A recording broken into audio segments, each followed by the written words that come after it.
porque sinais vão ser cada uma das práticas e das aulas em que a gente estiver falando sobre exame físico do aparelho respiratório. Aí lá tem uma série de sinais que a gente vai discutir. Exame físico do aparelho cardíaco. Aí lá tem uma série de sinais que a gente vai discutir, tá bom? Deixa eu botar aqui meu apontador.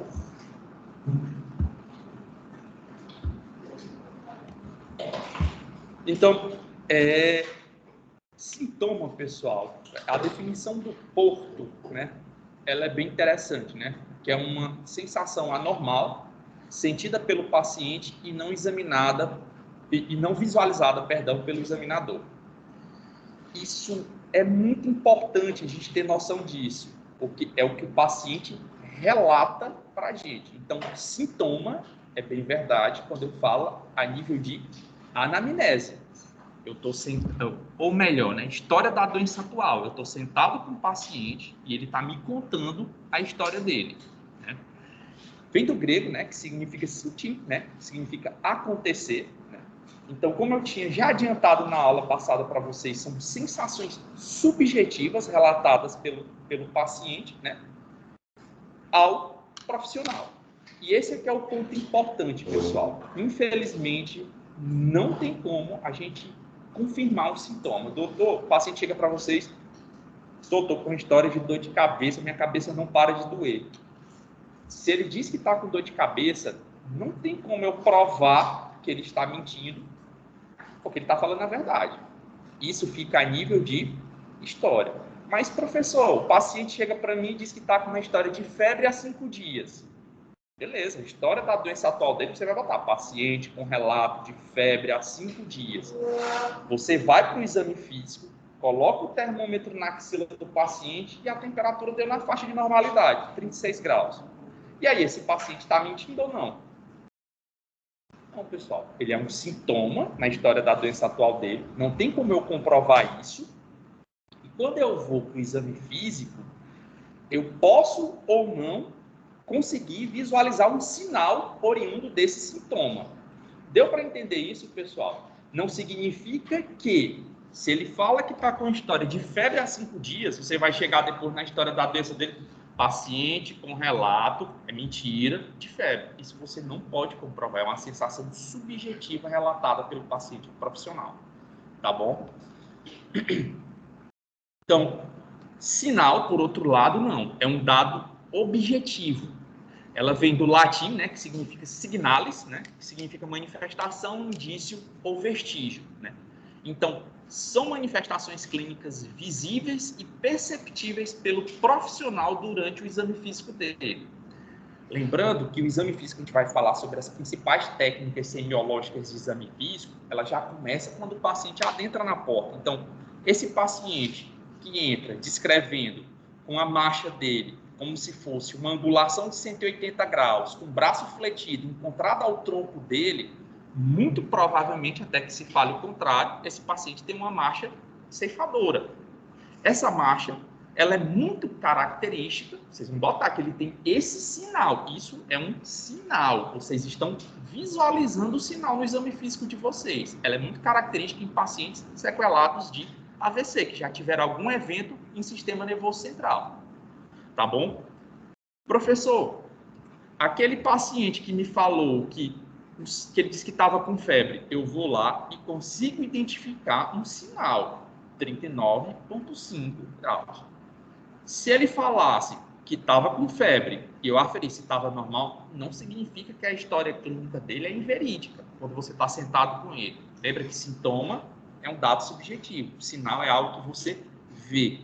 Muitas vezes, e isso a gente fala principalmente quando a gente está na vida acadêmica, eu sempre percebo, sinal vai ficar reservado para o exame físico, enquanto sintoma deu para perceber que ele vai ser reservado para onde, pessoal? Queixa principal, história da doença atual e até naquela revisão do expor sistema, né, que você pergunta, cabeça, você está sentindo alguma coisa na cabeça? Você está sentindo alguma coisa na barriga? Você está sentindo alguma coisa no peito? Sintomas fica nessa parte. Sinal vai ficar. Então, de certa forma, professor, é errado eu colocar sinal Na história da doença atual, pessoal, algumas literaturas recomendam não colocar sinais na história da doença atual, porque lá a gente vai destrinchar sintoma. Sinal vai ficar reservado para o exame físico. E isso também acontece o inverso. Quando você vai lá fazer sua história o exame físico do paciente, está lá, exame neurológico, dor. Dor não é um sintoma, não é algo subjetivo que o paciente está colocando para vocês, mas se vocês colocassem escala de dor de 0 a 10 e ele diz 8, isso daí já é um sinal. Tá bom, pessoal? Então, assim, é só para ter cuidado nesses pontos. O que a gente consegue metrificar, visualizar, observar, interceptar no exame físico é sinal. E isso fica para o exame físico. O restante, que é sintoma, fica para a história da doença atual. Tá bom?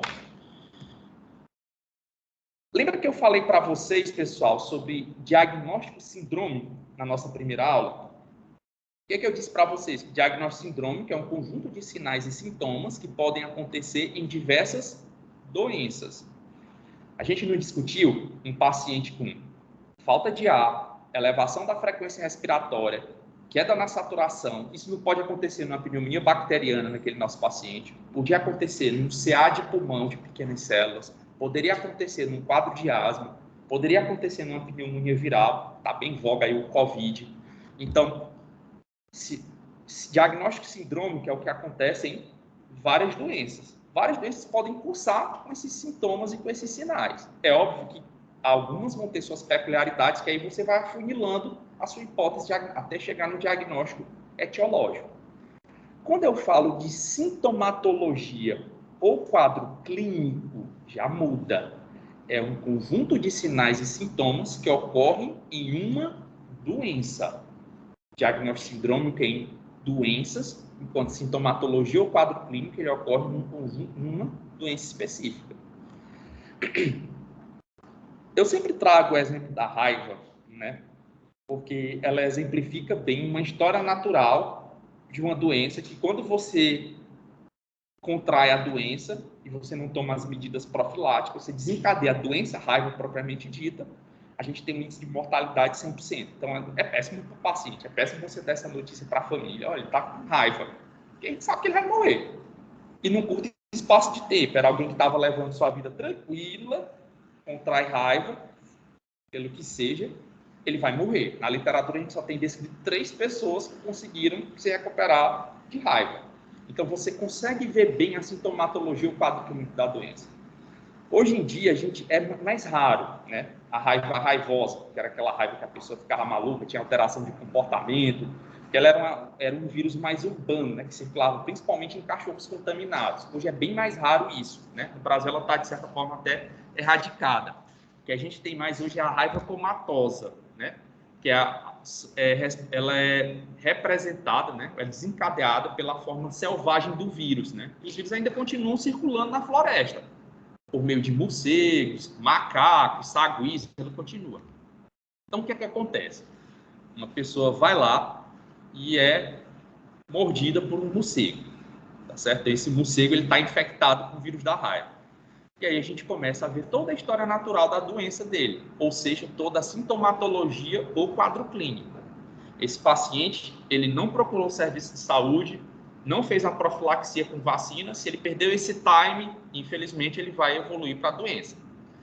Então, a gente tem o estágio clínico, a duração usual. A gente tem um período de exposição, né, que é o período de incubação. Geralmente, aqui o paciente ele não tem manifestação nenhuma. Pode durar de 20 a 90 dias. Né, e o paciente, no máximo, que ele pode ter, às vezes, é uma febrícula, dor no local da mordedura, né? E aí ele começa a fase prodrômica da doença, que ele tem sintomas inespecíficos. Febre, uma dor de cabeça, um mal-estar, às vezes diarreia. E aí ele começa a ter os... Não fez... Aqui não. Quando ele já chega nesse período aqui, pessoal, não tem mais o que a gente faça. A gente pode dar o diagnóstico da doença, mas é só observar a evolução da doença, né? E isso dura de 2 a 10 dias, até ele chegar nos sinais neurológicos, em que o paciente começa a ter manifestações, né, neurológicas agudas. Isso é bem interessante, você começa a ver, ele começa a relatar que está tendo dormência no membro em que foi acometido, essa dormência é de caráter ascendente, que mostra o vírus migrando pelo trato nervoso do paciente. Então, quando você faz alguns exames, você consegue ver bem isso, com eletroneuromiografia, você vê bem a migração do vírus. O paciente ele começa a ter alterações comportamentais, começa a ter sonolência, tem febre nesse período, ele começa a ter uma sintomatologia neurológica, até que ele chega na fase de coma, em que ele entra em coma total. Aí, nesse caso, ele fica irresponsivo a nenhum tipo de estímulo, ele perde todos os reflexos dele, então o paciente ele perde drive respiratório, e o interessante é que a gente não pode nem fazer diagnóstico diferencial com morte encefálica. A gente não entra porque Heiger faz diagnóstico diferencial com morte encefálica, até ele chegar no período de morte. Então, é uma doença boa para a gente descrever, é péssimo para o paciente, mas ela é muito boa para a gente observar à luz de sintomatologia ou quadro clínico, porque o paciente, uma vez que ele contrai a doença, ele vai evoluir todo o ciclo natural da doença, tá bom? Professor, isso pode acontecer em todas as doenças, pessoal. O paciente com a síndrome coronariana aguda, ele vai ter uma fase de exposição, hábitos de vida inadequado, tá? Síndrome coronariana aguda é infarto. A gente vai ter uma aula sobre semiologia da síndrome coronariana aguda, né? Então, o paciente ele vai ter uma fase de exposição em que ele tem hábitos de vida inadequado, tabagismo, sedentarismo, etc, etc e tal. Componente genético. Ele tem sintomas inespecíficos, dor, desconforto torácico, até que ele entra nos sinais propriamente da doença. Como é uma doença de instalação bem aguda, ele está fazendo a atividade dele, o que seja, ele sente dor no peito, ela desencadeia a doença, só que a gente tem intervenções para isso, para não culminar em morte, tá bom? Então, toda doença, pessoal, ela vai ter uma sintomatologia ou um quadro clínico dela. Deu para entender a diferença entre diagnóstico sindrômico e sintomatologia ou quadro clínico? Deu, pessoal, para entender? Numa, a gente está falando de características que podem acontecer em diversas doenças, né, que é o diagnóstico sindrômico. Aqui não, a gente está falando de sinais e sintomas que ocorrem numa doença, tá bom? Então, beleza. O paciente vai sentar com vocês para contar a história, né? Muitas vezes ele não consegue nem sentar, né? Classicamente, que é descrito na literatura, né, a gente tem essa posição em que o médico fica sentado, né, no consultório, num lado da mesa, e no outro lado fica o paciente, né? É bem confortável, né, essa posição, mas existem alguns questionamentos e, digamos assim, a validade dessa posição, porque existem situações em que, por mais que você queira, o seu paciente não vai conseguir sentar de frente para você. Então, ao longo do tempo, a gente teve várias alterações nesse posicionamento clássico do médico de um lado da mesa e o paciente do outro. Então, hoje, consultas psiquiátricas, principalmente os colegas psiquiatras, né? Às vezes, para ter uma intimidade maior com o paciente, né? É adotada essa postura em que um senta do lado do outro, né? Em algumas situações, né? Eu, quando eu me formei há uma década atrás, né? Eu fiz PSF, né? E no PSF, era essa posição bem aqui. Quando eu vi essa foto, poxa, tá parecendo o PSF que eu ia fazer. Você vai para um local, é impossível, porque você vai fazer a demanda, você vai coletar, e vai vários, a equipe é multiprofissional, então vai a enfermeira, ela vai querer coletar, fazer a anamnese de enfermagem. E às vezes o dentista, ele ia querer fazer a anamnese odontológica dele, e também ia eu. E a posição que a gente tinha era essa daqui. Então percebam como foi mudando ao longo do tempo. Isso daqui era o que melhor se acomodava para que todos os profissionais pudessem coletar essas informações, fazer seu serviço, prestar assistência e depois ir embora. Tá certo? Em algumas situações, pessoal, o paciente, isso daqui a gente vê muito nas nossas práticas do HUT. Pacientes sequelados de AVC, pacientes com insuficiência cardíaca congestiva já bem avançada, grave. É impossível você chegar e botar esse paciente para sentar, primeiro que não vai ter nem a mesa, né? Sentar, então, o jeito que a gente coleta as informações é esse bem aqui. O estudante fica sentado, né? Às vezes fica uma algazarra danada, né? Porque o hospital ele tem sua rotina, né? Maca saindo e tudo. É o ideal? Não. mas é o que a gente tem para a prática. E é o que vocês vão ter na prática clínica de vocês quando vocês tiverem o CRM de vocês. Porque nessa situação, é impossível vocês coletarem, então vocês vão ter que saber extrair o máximo de informação com aquela posição ali. Então você geralmente fica sentado, isso quando tem uma cadeira para o estudante, né? Ele fica em pé, coletando as informações. Muitas vezes o paciente ele não consegue expressar a história dele adequadamente e você consegue obter a anamnese dele por meio de um acompanhante. Em outras situações, esse daqui é o meu carro-chefe, né? Em ambiente de UTI, eu ou coleto com um familiar a história da doença atual do paciente, e quando a gente tem o senhor do boné vermelho, paciente trago pelo SAMU, encontrado desacordado numa vala. Essa é a história dele. Com sinais de escoriações pelo corpo. Aí você fica, poxa, é o senhor do boné vermelho. Eu não tenho nenhum tipo de informação. Quando ele acorda, que eu pergunto, você está sentindo dor? O que é que aconteceu? É um piscar de olho? É um legal? Pessoal, é o que a gente tem para hoje na dinâmica desse paciente. Então percebam como tudo é de acordo com a situação clínica em que vocês estão. Tá bom? Então, beleza. Sentou com o paciente e agora a gente vai coletar a história da doença atual dele, né? Todo sintoma, pessoal, eu quero que vocês interpretem e avaliem o sintoma à luz desse esquema bem aqui que eu vou falar para vocês. Início, duração, características do sintoma na época que teve início, evolução, relação com outras queixas e situação do momento atual. E isso é importante porque muitas vezes o que eu vejo são histórias tipo receita de bolo. Lembrem-se que o intuito da gente, quando for com os pacientes, a gente aqui vai fazer anamnese do tipo abrangente. Então, tentem coletar o máximo de informações para solidificar o aprendizado de vocês. Então, o paciente falou o sintoma febre, como iniciou, como era a duração, como era a característica dele lá quando iniciou, como foi a evolução, se eu senti outra coisa, tomou algum tratamento, aí ele diz, não, doutor, eu dei febre e tinha uma dor de cabeça. Aí você já vai logo, e essa dor de cabeça? Como ela iniciou? E todo sintoma, ele deve ser destrinchado dessa forma, porque o que eu vejo muitas vezes é paciente com relato de cefaleia, dor no peito e tosse. Certo, pessoal? E aí? Quando você fala desse jeito, é um mundo de informações que pode ter, é igual aquela mensagem que uma tia, principalmente quando você passa para a medicina, manda. Minha filha está com tosse, o que pode ser? Pode ser uma neoplasia, tuberculose, pneumonia viral, pode ser Covid, pode ser uma pneumonia, não sei, pode ser um monte de coisa. Como é que eu vou saber? Como foi que iniciou isso? Geralmente, outros sintomas vão vir. Então, cada sintoma, habituem-se a destrinchá-lo dessa forma e escrevam, pessoal.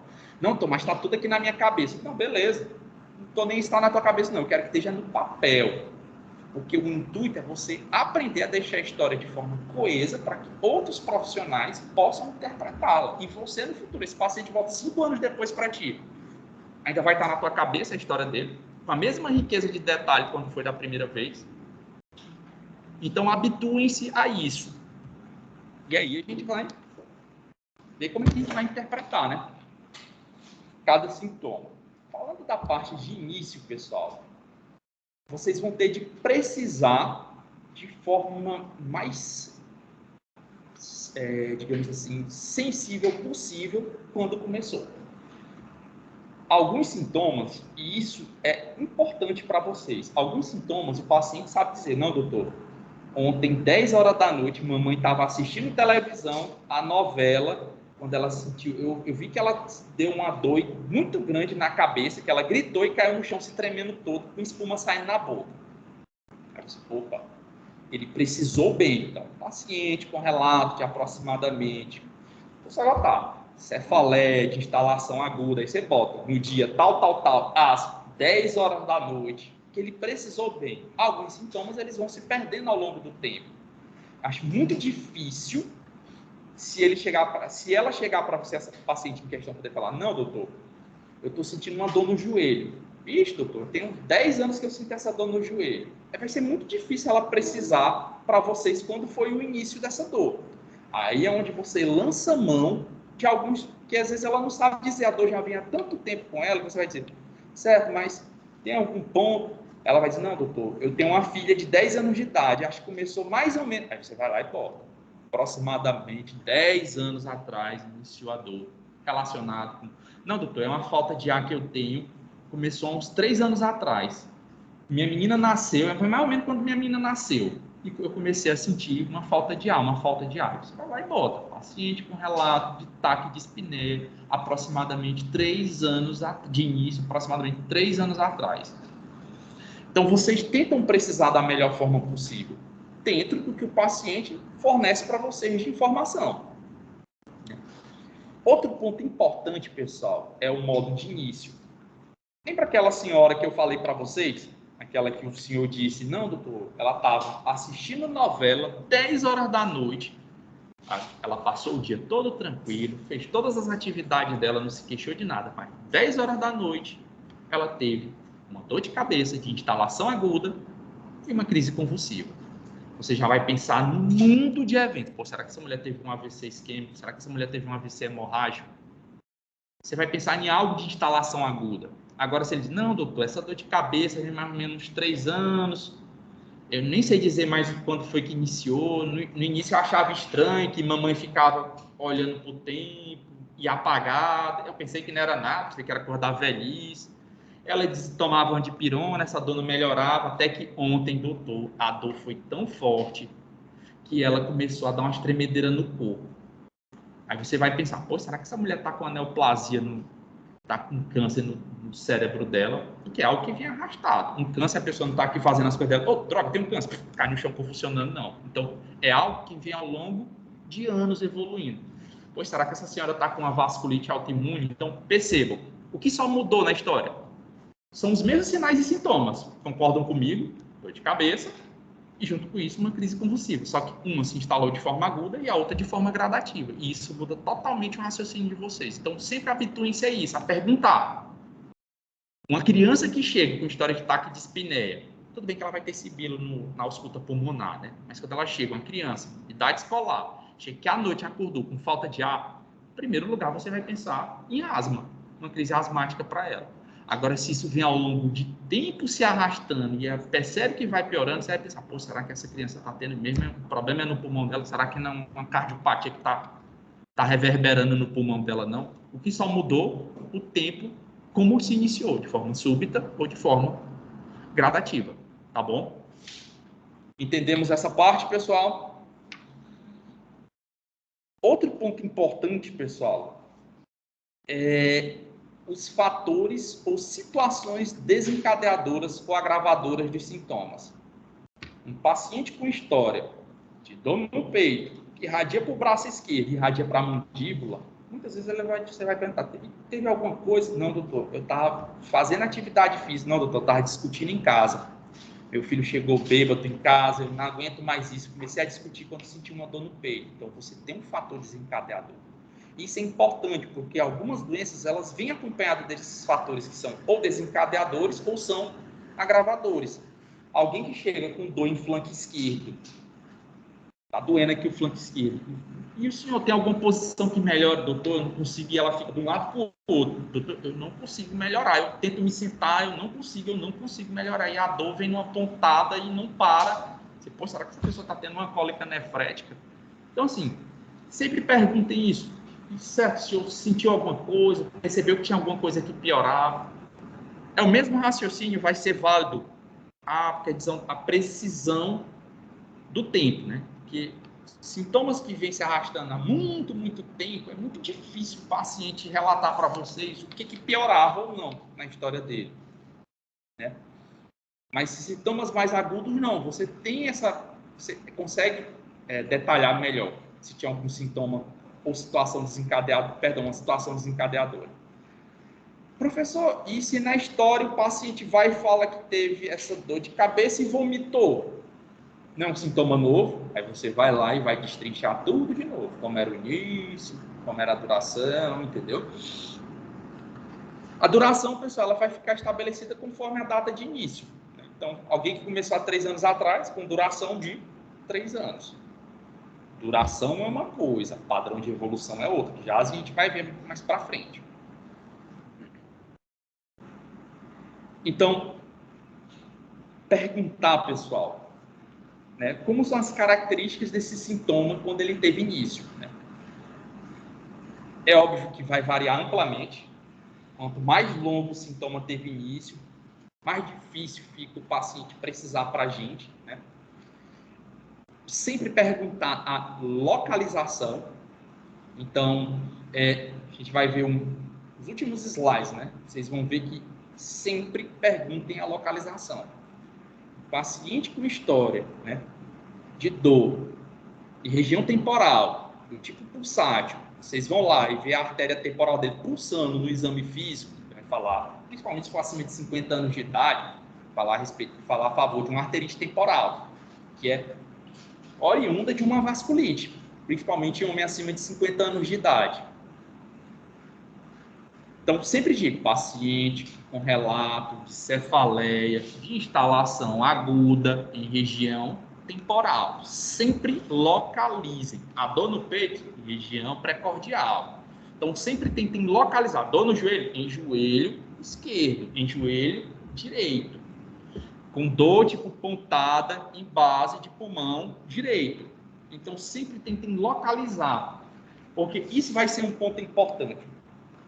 Muitas doenças, elas têm essas características, né? Quando vocês estiverem pagando a reumatologia, vai ser bem importante essa paga nas artrites reumatoides, lúpus eritematoso sistêmico, vocês vão ver que tem padrões de como se manifesta.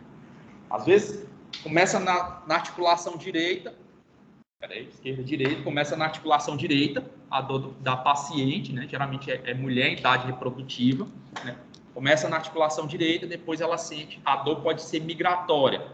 Sai da articulação do joelho direito, vai para a bacia. Sai da bacia, vai para o ombro. Às vezes vai para o ombro esquerdo. Às vezes ela pode ser em caráter somatório. Então ela começa na articulação do joelho direito, soma com a articulação da bacia, depois soma com a articulação do ombro e vai somando. Às vezes elas podem vir intercaladas.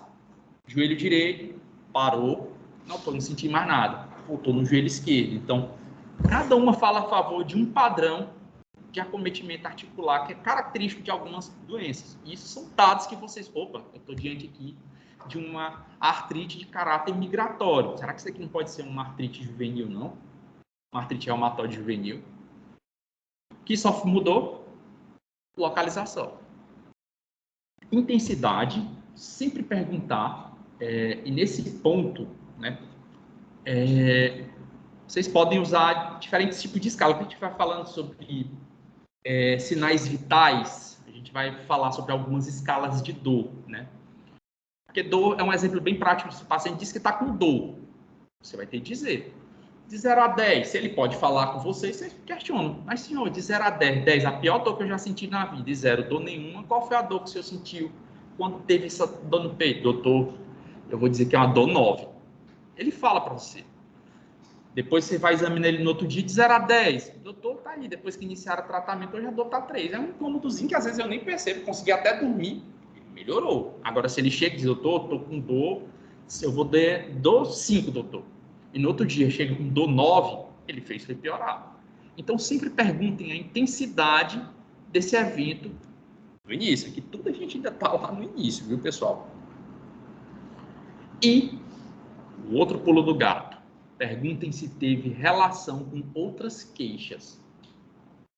É muito improvável, pessoal, que uma dor no peito, do lado esquerdo, ela vai vir só a dor no lado esquerdo do peito. E existem trabalhos e mais trabalhos na literatura, né, que eles tentam correlacionar a área do coração acometido, que isso vai ser importante, né, a área do coração acometido, a área que vai vir alterada no eletrocardiograma com um padrão de dor. Então, um paciente que sentiu dor, que irradiou para o braço esquerdo, é uma área específica do coração que muitas vezes é acometido. Um paciente que a dor irradiou para a mandíbula dele, né, que ele disse que teve queixa de dor na mão, é outro ponto. Um paciente que disse que teve história de vômito ou náusea, um paciente que está com história de dor no peito e viu também dor de barriga, é outra área do coração dele. Então, perguntem outros sintomas associados. E se ele falou que tem outra coisa, o que é que vocês vão fazer? Opa, peraí. Então, esse vômito, como iniciou? Qual era a intensidade? Tudo vocês vão ter que fazer esse mesmo esquema. Para cada sintoma, vocês vão fazer esse mesmo esquema. Isso, pessoal, deixa a história de vocês bem mais cheia de detalhes e bem mais rica. E facilita, no final das contas, vocês chegarem a um diagnóstico. Tá bom? Lembra que a gente falou sobre duração, e eu disse que duração era diferente de evolução. Duração, pessoal, a gente só leva em consideração a escala tempo. Então, paciente com sintoma há 6 anos de duração, essa dor dele. Agora, será que esse sintoma ele se comporta de forma constante ao longo do tempo? Aí é isso que significa evolução, que é como um sintoma se comporta ao longo do tempo. Né? Eu trouxe para vocês aqui é um padrão de diferentes tipos de esclerose, né? Como é o padrão de evolução? Né? Que às vezes o paciente ele vai dizer para você, não, doutor, eu estou sentindo uma febre. E começa a febre. Doutor, estou sentindo febre há 1 mês, eu estou sentindo febre. E o que eu acho engraçado, doutor, é que essa febre começa, e tem muito calafrio, cai no chão me tremendo, minha esposa me dá dipirona, me dá paracetamol, bota coberta em cima de mim, parece que eu estou morrendo de frio, uma suadeira que não para nunca. E depois para. Doutor, dá 16 horas, é batata, eu posso esperar essa febre. Fica 3 dias sem febre. Então, dá 16 horas, 3 dias depois, você vai botando. Como é o padrão de evolução. Vamos ver como é a evolução, levando em consideração o exemplo esclerose, tá bom?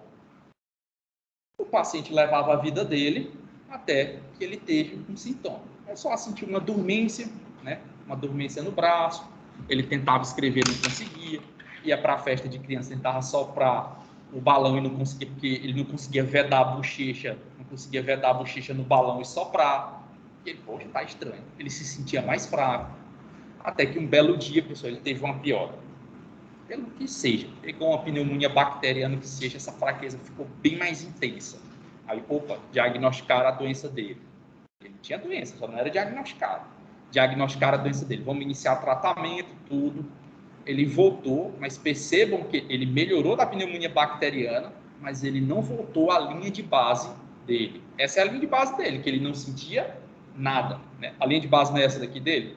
Vamos colocar aqui no zerozinho, que era onde ele levava a vida dele e não sentia nada. Essa dormência foi piorando, ele levava a vida dele. Até que um belo dia, ele interna no posto de saúde, no pronto atendimento, com insuficiência respiratória aguda. Falta de ar dos infernos, vai bater na UTI dessa vez. Para sair da UTI, tiveram de fazer aquela cirurgia no pescoço dele. Ele agora está respirando por meio de uma máquina, porque ele não tem mais força para respirar. Poxa, ele melhorou, né, doutor? Foi de alta da UTI. Não, pessoal, ele não voltou para a linha de base dele. Ele só conseguiu sair daquele evento de agudização da doença, mas a doença continua em caráter evolutivo. Lá, foi para casa, estava levando a vida dele, né? Ele ainda conseguia se comunicar, até que um belo dia, pessoal, ele parou de se comunicar. Parou de se comunicar, os familiares levaram ele de novo para o posto de pronto atendimento. Foi bater na UTI de novo, pessoal. Era uma nova infecção, só que dessa vez o rim foi acometido. E ele teve de ir para a hemodiálise. Poxa, doutor. Mas aí ele voltou a acordar depois da hemodiálise. Doutor, ele melhorou, né? Não, pessoal, porque ele agora está tracostomizado, respirando por um ventilador e tendo de 3 vezes por semana fazer hemodiálise. Ele não voltou para a linha de base dele. Então, percebam que essa doença está evoluindo em momentos de piora, né? O paciente tem uma melhora, mas ele não volta para a linha de base dele. Que a gente poderia dizer que essa linha de base dele seria a cura. Às vezes pode ser que essa doença ela só vá numa constante de piora. O paciente ele descobriu que tinha doença, com fraqueza, foi bater na UTI, da UTI não conseguiram tirar ele do respirador dele, ele teve de ir para a hemodiálise, foi piorando até morrer. Em alguns pontos, o paciente ele tem eventos de piora, volta a uma linha de base, que ele leva a vida dele normal, vamos dizer assim, mas junto com a doença, fazendo tratamento e tudo, mas ele sempre tem essas linhas de piora, até ter um momento que ele vai piorar de forma substancial. Então, esses daqui, pessoal, são padrões de evolução da doença. E isso dá para vocês questionarem o paciente. Certo, e essa dor de cabeça que teve início há 3 anos atrás? Não, doutor. No início, eu pensava que não era nenhuma dor, era um desconforto. Eu dava para eu trabalhar tranquilo e tudo, eu tomava dipirona. Aí foi piorando, eu tomava dipirona, eu tomava paracetamol, né? E levava a minha vida. Mas tinha dia, doutor, que vi uma dor de cabeça tão grande que eu tinha de parar, ficar em casa. Aí eu ia no posto de saúde, lá me davam um remédio bem forte, tipo morfina, aí eu melhorava e conseguia voltar. Mas a dor nunca deixou de estar me acompanhando. Então, isso é o comportamento da doença ao longo do tempo, tá bom? Então, vocês vão registrar as modificações desse sintoma ao longo do tempo. E é aqui onde a gente pergunta a influência do tratamento ou de tratamentos que ele fez. Entendo, muitas vezes o paciente ele vai tentar se automedicar, muitas vezes ele não vai fazer nada, muitas vezes ele procura outros colegas, e você diz que ele procurou múltiplos serviços de saúde, sem melhora do quadro clínico, sem um diagnóstico. Você fala isso, que ele procurou, foi acompanhado. É aqui onde você coloca o que ele deixou de fazer para aliviar, tratar ou diagnosticar esse sintoma dele. Deu para entender, pessoal? Só tô achando que vocês estão calados. Tá dando para entender, pessoal? Tá bom? Os que estão em casa estão entendendo. Ninguém está reclamando, não, né? Os que estão em casa estão som hoje, tá bom, né? Não tem nenhuma mensagem, não, né? E o pessoal reclamando. Então, que às vezes a gente fica aqui e esquece do pessoal de casa, aí o pessoal de casa, não, eu não entendi nada. Quantos? Não, 15 slides atrás. Vamos voltar aqui. Então, vamos lá, pessoal. Sempre perguntar, pessoal, a relação desse sintoma, né, com outras queixas. E aqui, evitem perguntas que são, mas o senhor tem certeza que não sentiu uma dor de cabeça? O que é? Para o senhor sentir uma dor de cabeça nesse caso. Mas se a doutora está falando que é para eu sentir, não, doutora, eu senti mesmo. Pensando bem, evitem esse tipo de pergunta, pessoal. Vocês só perguntam, mas você sentiu mais alguma coisa? Teve mais e alguns eventos, né? Vocês vão ver que estudando as doenças, quando o paciente chega com mulher que chegou com história de um corrimento vaginal, perguntem, e como está a atividade sexual? Você não vai dizer, você está sentindo dor durante a atividade sexual? Estou sentindo dor durante a atividade. Ou não estou sentindo. Perguntem, porque alguns sintomas, eles vêm e isso é importante para vocês definirem. Corrimento vaginal, com dor na relação sexual. Como é a característica desse corrimento vaginal? Ele tem algum cheiro? Vocês vão perguntar, porque às vezes ela não consegue. Doutor, é porque na minha vagina está saindo uma secreção. Cabe a vocês tentarem, porque às vezes um cheiro de peixe podre é um cheiro horroroso, fala a favor de infecção por tricomonas vaginais. Um cheiro que parece uma espuma de sabão que fica aderida fala a favor de infecção por fungo. E tudo isso tem tratamentos e diagnósticos diferentes. Só baseado, pessoal, se ela teve alguma outra alteração anatômica ou funcional. Tá certo? E, deixa eu ver isso aqui. E por fim, né, a situação do momento atual, que é quando você encerra a avaliação desse sintoma. E hoje? Hoje eu estou bem pior, por isso que eu vim me procurar. Não, doutor, até que eu estou melhor. Eu vim aqui mesmo porque um médico que me tratou no passado disse que eu precisava procurar um cardiologista, disse que eu precisava procurar fazer um check-up. Você pergunta para ele, e hoje, como é que você está? Que é quando você encerra a análise dessa queixa, tá bom? Vamos ver aqui como é que fica um exemplo, mais ou menos. Esse vídeo aqui, às vezes pode ser que não saia o áudio, mas ele está com legendado, viu?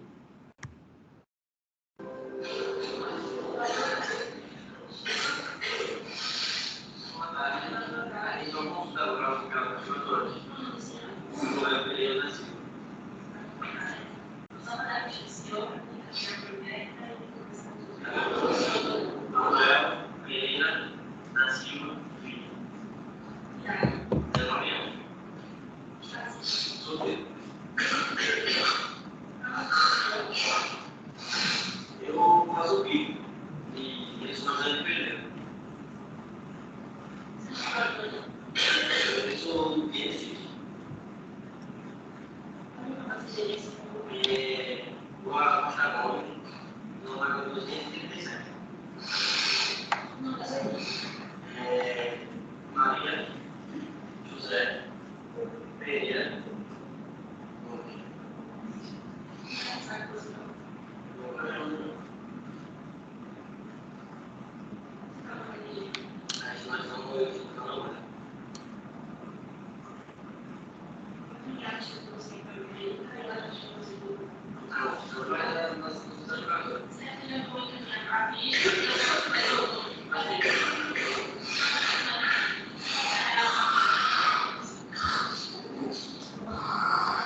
Certo. A despeito do Manuel tá quase botando o pulmão dele para fora de tanto tossir, né?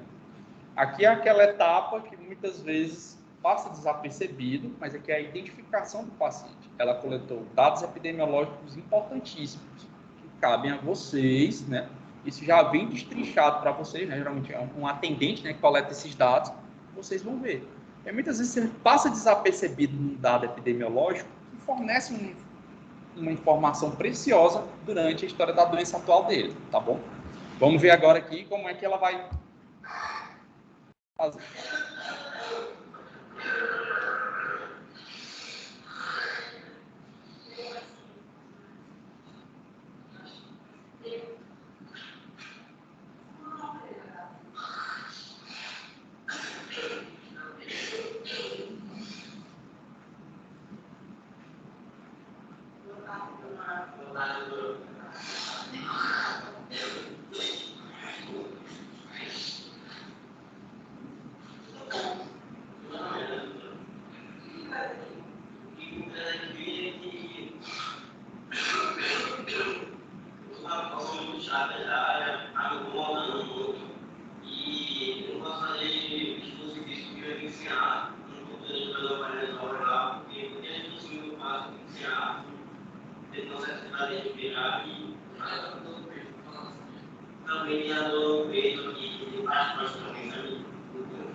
Beleza, pessoal? Então, tudo começou com o que ele traz aqui, onde ele relata a queixa principal dele. Depois, como era que ficaria, pessoal? Aqui foram os dados que a atendente coletou, né? Emanuel Pereira da Silva, 19 anos, solteiro, ajudante pedreiro, natural de Recife, reside nessa rua aí, né? Praticante de candomblé. A queixa principal dele, tosse muito chata. A história da doença dele. O paciente deu entrada em consultório com queixa de tosse produtiva, secreção mucopurulenta de tom amarelado, associada a febre e cefaleia com aproximadamente 3 dias de evolução. Refere que o quadro iniciou com estado gripal, que tentou o uso de medicações caseiras, não informou quais, sem melhora. Apresentou piora progressiva, com dor em região torácica, dificuldade de realização das atividades laborais, quando evolui com dispneia, razão que o motivou a procurar o serviço de saúde. No momento, você pergunta, e hoje, como é que você está? Depois que você coletou essa história aqui, aí você vai para a etapa do exame físico. Aqui tudo são sintomas, tá aqui nessa história. Exame físico é que eu vou avaliar sinais. Será que ele está com febre mesmo? Será que na ausculta pulmonar dele vai ter alguma alteração que é compatível com essa história da doença atual dele? Que a gente vai ver isso quando estiver falando em semiologia das síndromes pleuropulmonares, tá bom? Então, beleza. Mudando agora, a gente vai para sinal, né? Então, como a gente já tinha falado antes, sinal é um dado objetivo que ele pode ser notado pelo examinador por diferentes técnicas semiológicas. As diferentes técnicas semiológicas que a gente tem, pessoal, no exame físico, são 4 as principais, que é o que a gente vai ver demais ao longo do nosso curso e ao longo de todas as diferentes clínicas que vocês forem pagar. Um é inspeção, que é o que o examinador observa, o que ele vê no paciente. Então, se essa senhora aqui, acidente motociclístico, sem capacete, deu entrada lá no HUT, com esse sinal aqui, um sinal de guaxinim, eu estou vendo, provavelmente essa senhora aqui teve uma fratura de base de crânio. Então, isso daqui foi o que eu vi. Então, tem uma etapa do exame físico, inspeção, que é o que você está vendo na pessoa. Palpação, o próprio nome diz, é o que você vai tocar na pessoa. Então, o paciente que está entrado com uma história, não, estou com um caroço na minha virilha, e você vai lá examinar, você vai palpar esse caroço, né? Então, você consegue visualizar no exame físico, na etapa de inspeção, você vai visualizar a herniação e você vai tocar. Aí você vai dizer, a inspeção, visualização de herniação em região inguinal, a palpação, aí você diz, palpado, caroço inguinal, você consegue até tentar reduzir ele pelo canal inguinal do paciente, você vai descrever tudo isso no seu exame físico, a palpação. Percussão, pessoal, é o que você, o próprio nome diz, é o que você vai percutir. A gente vai ver técnicas de percussão, né? A utilização dela, aparelho respiratório, a gente usa muito percussão, né? Então, essa manobra aqui, foi um médico italiano que descreveu, é o sinal de Giordano, né? Ela é muito presente em pacientes com cólica nefrética. Você até avisa, olha, eu vou fazer aqui uma manobra no senhor, pode ser que a dor vá piorar. E você vai, a percussão, você vai tentar percutir os flancos do paciente, ou o dorso dele. Aqui é mais ou menos na loja renal. Quando esse rim está inflamado, pelo que seja, uma infecção, fazendo uma pielonefrite, um cálculo renal, ele vai sentir uma dor tremenda. Geralmente ele se prega na parede, o paciente. Entendeu? Então, assim, essa daqui é uma manobra de percussão. E, por fim, isso a gente também faz muito, ausculta, que é o que a gente vai ouvir. Geralmente a gente usa o estetoscópio para isso. Então, ausculta cardíaca, ausculta pulmonar, diferentes padrões de sopro, diferentes padrões de alteração dos sons fisiológicos pulmonares. Então, essas são as principais técnicas semiológicas em que eu tenho para avaliar um sinal. Professor, pode aparecer sinal em exame complementar? Pode, pessoal. Essa daqui, pessoal, alguns eu me pergunto como o cidadão descreveu um sinal de asa de borboleta, porque eu vejo tudo menos uma asa de borboleta.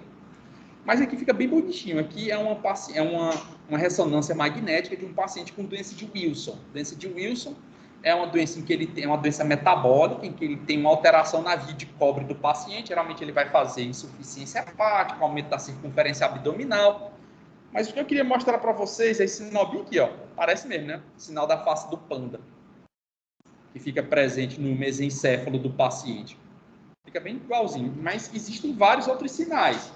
Sinal da roda de Leme, sinal da asa de borboleta, sinal do coração em bota. Isso eu observo nos exames complementares. Sinal do coração em bota realmente parece uma bota, né, um tamanco, na verdade, né, que é encontrado em pacientes com insuficiência cardíaca de lado direito, no raio-x de tórax.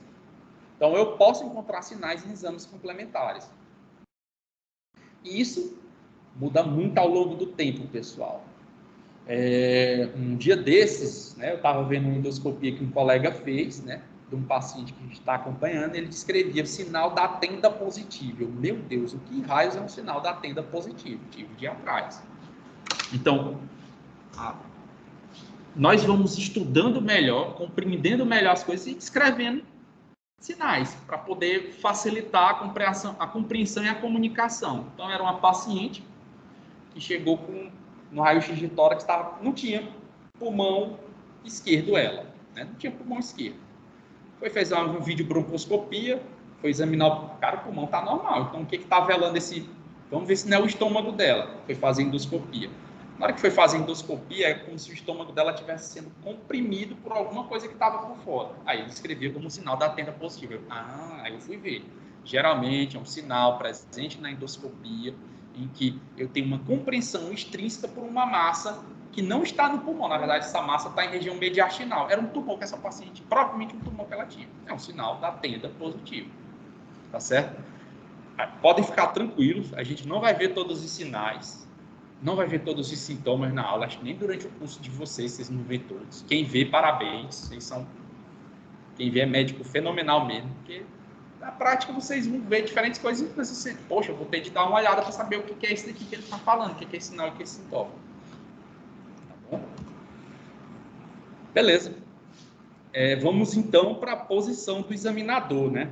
Durante o exame físico. A gente já conversou com o paciente, já viu como é a posição do paciente com relação a quem está coletando a informação, o médico, né? E como é que o médico vai se posicionar no paciente para examiná-lo, né? Classicamente, quando vocês forem ler lá no Selmo Celeno Porto, né? Ele diz que a posição clássica é o lado direito do paciente, porque teoricamente facilita o acesso à loja renal, alguns padrões de ausculta facilita, mas isso não é bem verdade, pessoal. Existem diferentes tipos de situações em que a posição vai ser o que você vai querer ver, o que você vai querer tocar, ouvir ou percutir no exame físico do paciente. Então, quero fazer uma avaliação das glândulas submandibulares e da tireoide do paciente. Então, existe essa descrição na literatura, você vai para trás do paciente, que eu consigo ter um acesso melhor ao arco da mandíbula dela e a tireoide. Peço para ela ficar deglutindo e eu fico atrás palpando. Porque fica a paciente sentada, obviamente, eu fico atrás palpando. Então, essa é uma posição. Existem situações em que eu preciso até de um outro colega ou de uma outra pessoa, ou até do próprio paciente para me auxiliar em algumas manobras. Esse daqui, pessoal, é o sinal do piparote. Vocês vão ver ele quando estiverem pagando com o professor Eugênio, semiologia abdominal. Então, pacientes com insuficiência hepática, né, fazem muito isso. É acúmulo de líquido na barriga. E tem um sinal que foi descrito na literatura. O ruim é que quem está com insuficiência hepática, ele pode ter encefalopatia hepática. Então, ele vai estar em Nárnia, o paciente. E é muito improvável que você vai dizer, seu Raimundo, me ajude bem que botando a mão dele. Vai botar a mão ali, só não vai botar no lugar certo. Então, você precisa de um outro examinador. Então, um examinador, ele coloca a mão na linha mediana do abdômen do paciente. Com as duas mãos, eu coloco nos flancos do paciente. Uma mão, eu vou percutir esse flanco e na outra mão, eu vou sentir as vibrações da coluna de água transpassando até a minha mão. Se eu sinto isso, piparote positivo, ou piparote presente, né? Sinal de piparote presente, positivo, negativo.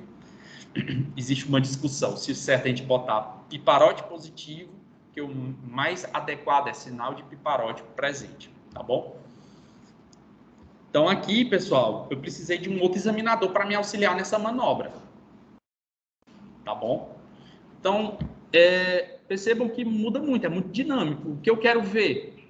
O que foi a queixa do paciente? Nem sempre a posição clássica de eu ficar no lado direito dele vai ser o melhor, tá bom? Aí a gente vê, assim como o examinador ele vai ter uma posição de avaliação, o paciente ele pode adquirir diferentes tipos de posição ao longo do exame físico dele. Tudo vai depender do que você quer interceptar no exame físico dele, de acordo com a história da doença atual dele. A gente vai já descrever diferentes tipos de posição que o paciente pode adotar ao longo do exame físico, né? Então, é óbvio que algumas posições, pessoal, elas são muito desconfortáveis para alguns grupos de paciente. Poxa, professor, o melhor jeito de eu ver uma turgência jugular é eu tentando botar o paciente em Trendelenburg. Já vai ver essa posição. O problema é que quem tem a turgência jugular, né, que é o entumecimento da veia jugular, geralmente tem um pulmão muito congesto, cheio de líquido. Quando você baixa a cabeceira do coitado, ele vai morrer de falta de ar, vai ficar muito desconfortável. Então, você gasta até desumano algumas posições. Outras, o próprio paciente não vai colaborar. Quando você está diante de um senhor com Alzheimer avançado, por mais que você queira, vai ser difícil. Senhor, fique em pé. Senhor, fique num pé só. Ele não vai ter coordenação. População pediátrica que o diga, né? Poxa, é bem melhor escutar esse sopro nessa criança de 4 meses de idade se ela ficar em decúbito lateral esquerdo. Sonha que vai conseguir isso com uma criança de 4 meses de idade chorando e gritando e fazendo tudo. Então, você vai ter que fazer o que depende da tolerabilidade da pessoa a ser examinada, né? Outro ponto importante, pessoal, evitem posições constrangedoras ou desconfortáveis por períodos prolongados. Isso era uma coisa que realmente é desagradável, né? Então, o paciente chegou, você, poxa, eu vou ter de avaliar aqui, fazer um toque retal. Deus do céu, peraí, se eu fico nessa posição aqui, que eu vou bem que conversar com um colega, tomar um café, jazinho eu venho. Então, evite fazer essa posição prolongada. E isso também é verdade para toda vez que, e isso é uma coisa que eu falo para vocês, provavelmente acho que a professora Lúcia também vai falar para vocês, né? Quando for examinar situações pontos que levam em consideração constrangimento, como mama, exame de genitália, tanto em homem como mulher, chamem sempre alguma pessoa para ficar com vocês, pessoal, tá bom? Sempre fiz isso, aprendi isso durante a minha graduação, né? Eu tinha um professor que ele dizia, João, sempre na hora que for examinar alguém, principalmente essa parte que você, não, escuta pulmonar e tudo, nem tanto, mas exames em que você vai mexer com o pudor da pessoa, que pode ser fator de constrangimento, chamem alguém, pessoal, porque depois fica a sua palavra contra a dela. Pode ser que um toque vaginal, que é importantíssimo durante o exame físico, ele seja mal interpretado, né? E essa pessoa, então, sempre se acostuma. Professor, então, sempre na hora que era para examinar, quando eu fazia clínica médica no hospital, né? Tinha essas demandas. E o hospital era um hospital que também era maternidade. E muitos cânceres oncológicos iam para lá. Então, uma etapa importante do câncer de colo do útero é o quê? O toque vaginal. Sempre chamava a enfermeira do plantão, venha comigo, bem que para acompanhar esse exame que eu vou fazer nessa paciente, técnica me acompanhe bem que ela só ficava do lado me auxiliando, mas tinha alguém que, se tivesse alguma coisa, tinha alguém do meu lado para contar a versão dela. E, pessoal, vocês não sabem como isso é problema. Mulher, que às vezes vai fazer exame de genitália de paciente, tem urologista e tudo. Então, sempre se acostumem a isso, pessoal, a ter alguém para auxiliar nesses exames. Toque retal, alguém para acompanhar o exame. Para não passar desapercebido nem mal entendido, porque às vezes colegas respondem por isso. Às vezes uma piada que o colega tenta quebrar o gelo, vai bater no CRM, pessoal. Aí fica o quê? A palavra da vítima, não sei o que aconteceu, contra a palavra dele. Então, habituem-se a isso, tá bom? Então, evitar isso, pessoal. Posições é só pelo tempo que for necessário para vocês conseguirem descartar ou não aquele sinal que vocês estão procurando no exame físico. Esse ponto é outro importante, pessoal, antes de a gente partir para a descrição das posições, né? Isso é o que eu quero nas descrições dos exames físicos. Quando vocês forem escrever, compilar o exame físico, eu quero a descrição em ordem crânio-caudal.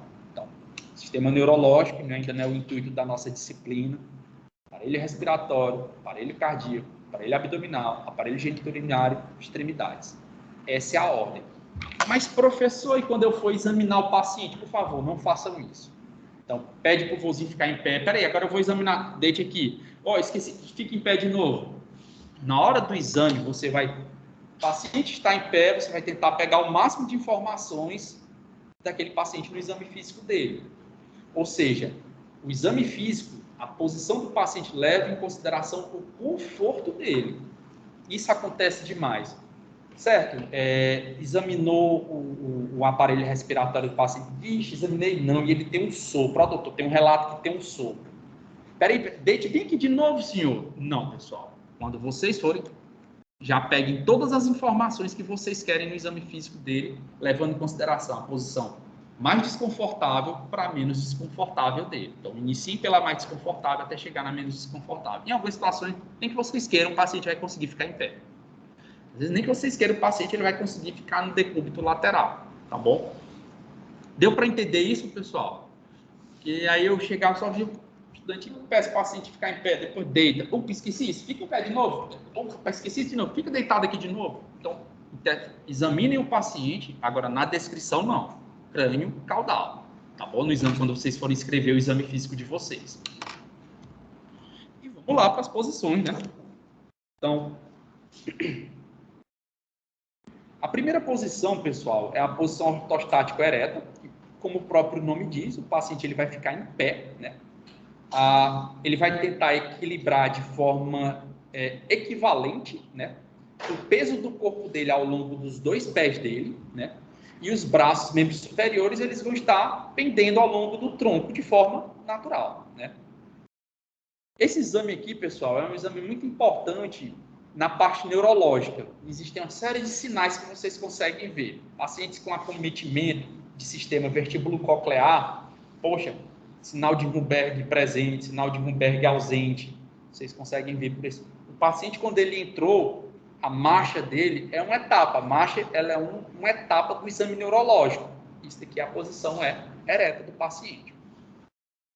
A posição sentada é uma posição que eu acho uma posição que você tem acesso a diferentes tipos de estruturas nessa posição, né? O paciente ele vai ficar sentado. Se ele conseguir, deem preferência para que ele fique sentado numa maca, sem uma estrutura para apoiar as costas dele, né? Por quê? Porque se ele fica com as costas livres, você tem tanto acesso à face anterior do tórax dele, como tem acesso à face posterior do tórax do paciente. Ele vai ficar com os joelhos, eles vão ficar fletidos, né? A perna repousando sobre a superfície, com as mãos repousando sobre as coxas do paciente. Então, isso daqui, pessoal, é importantíssimo para avaliação de caixa torácica, então, aparelho respiratório, aparelho cardíaco, é muito bom essa posição. Avaliação de região cervical também é muito boa essa posição, né? Aí, se o paciente tiver condição de ficar sem nenhum apoio, melhor ainda, porque aí você já tem acesso aqui à face posterior do tórax do paciente. Decúbito dorsal, né? O paciente ele vai ficar deitado, né? O dorso dele de encontro a uma superfície plana, né?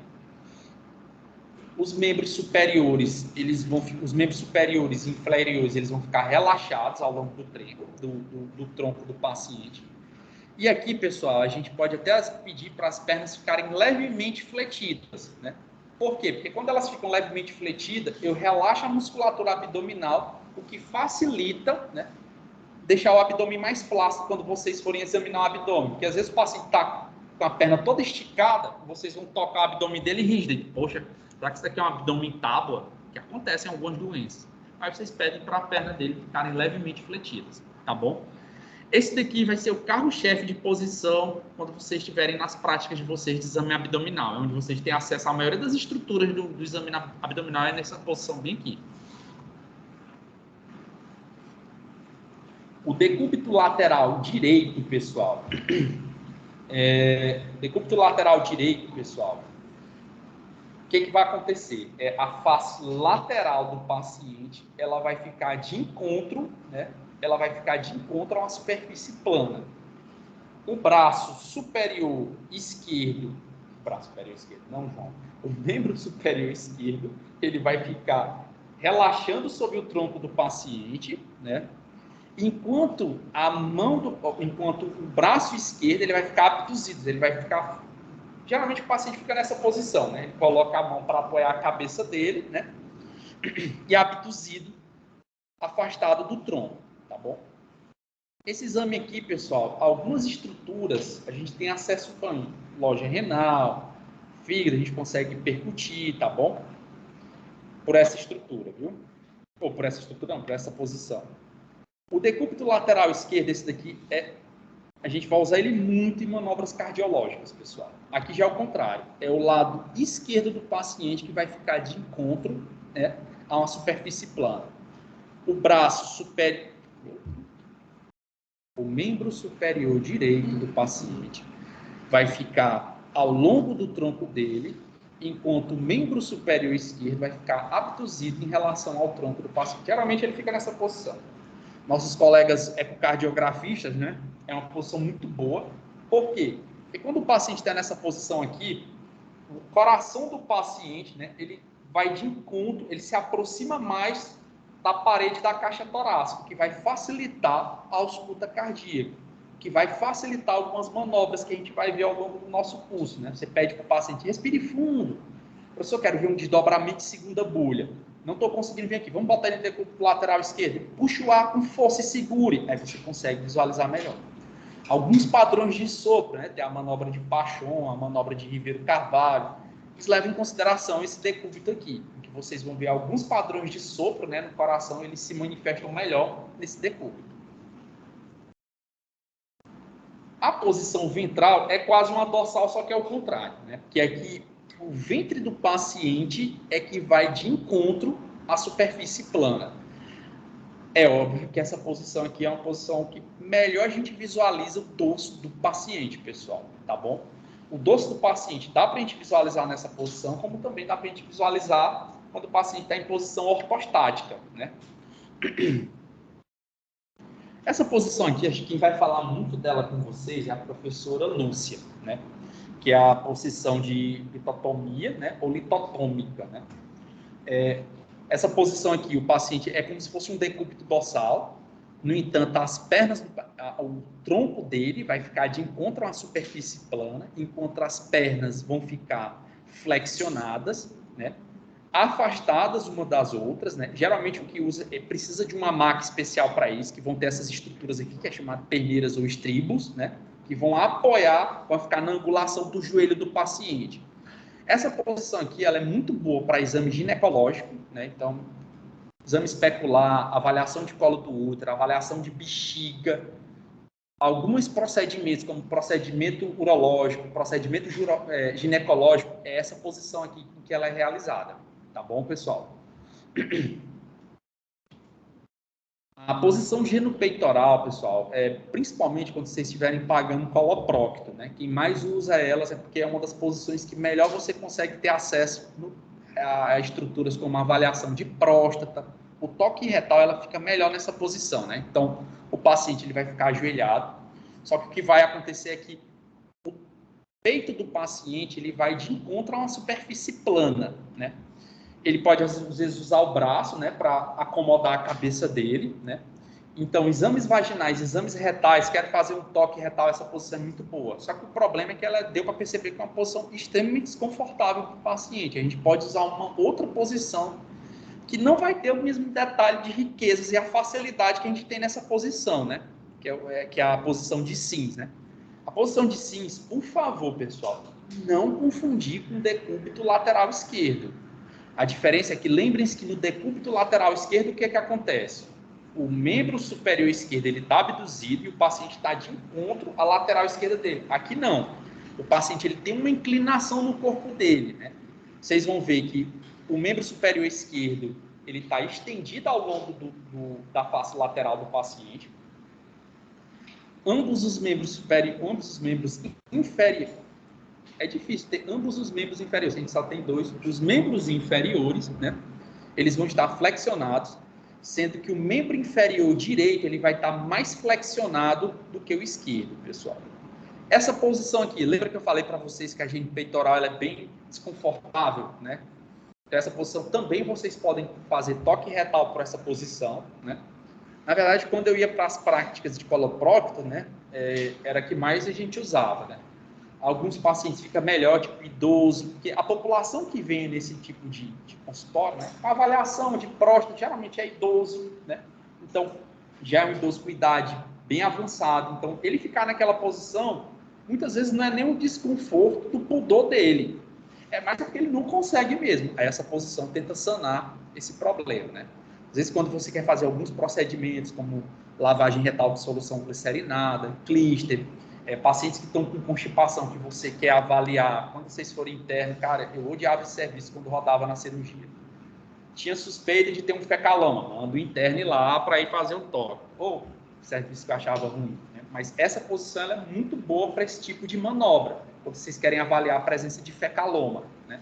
Que é o cocô quando ele fica endurecido. Pessoas que constipam, às vezes tem idoso que fica 20 dias sem fazer cocô, e o cocô fica constipado, né? O cocô solidifica mesmo, né? Aí essa manobra ela é muito boa para você abordar esse tipo de situação, né? Lembra que eu falei para vocês do Trendelenburg? Essa posição aqui é um decúbito dorsal, no entanto, deu para perceber que o paciente vai ficar inclinado, né? Existe também um Trendelenburg, que eu nem, acho que não falei no outro, não. Existe também um Trendelenburg invertido, que em vez da inclinação ser o ângulo mais baixo com a cabeça do paciente, acontece o inverso. Essa posição aqui é a que é mais usada. Essa eu uso muito, né? Principalmente em UTI, quando eu quero ter acesso à região quando eu quero fazer acesso em subclave, né, para eu ter acesso à via subclave do paciente para fazer procedimento, ou quando eu quero ter acesso ao triângulo formado pelo esternocleido mastoideu, essa posição aqui ela é muito boa, que é o Trendelenburg, né?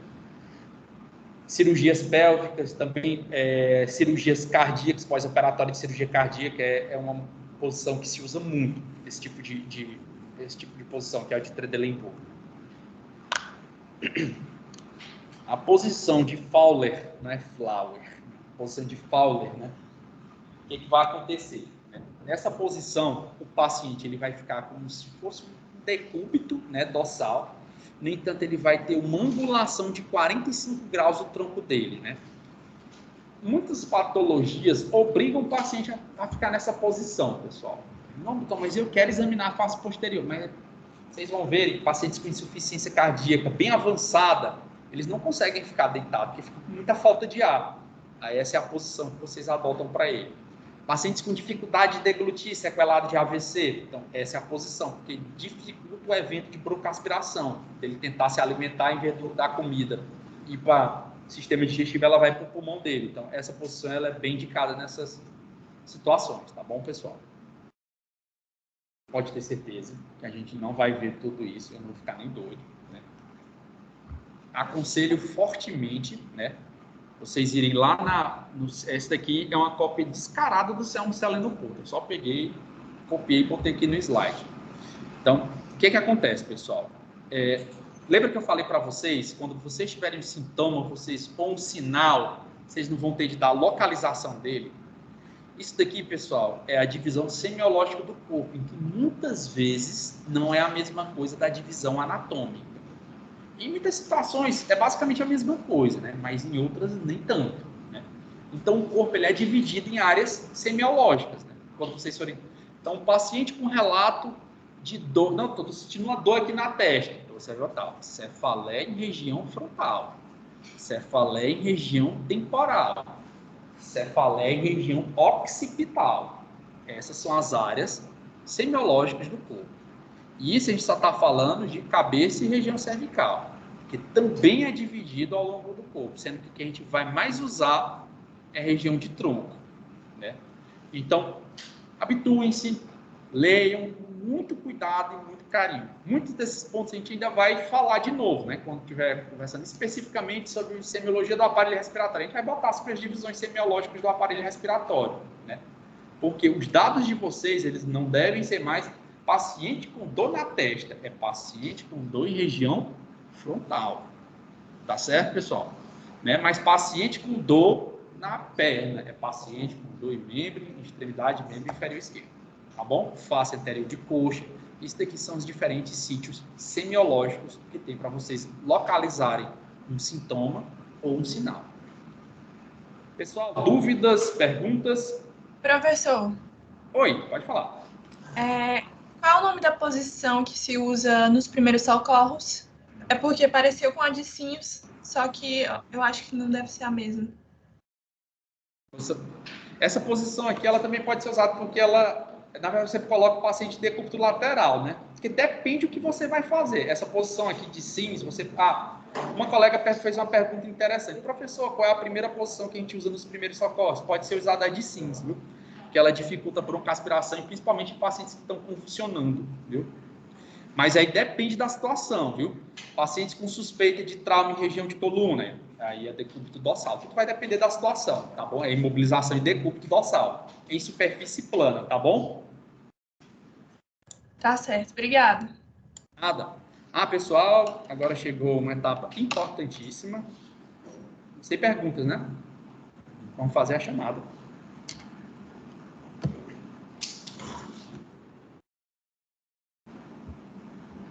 Os que estão em casa também.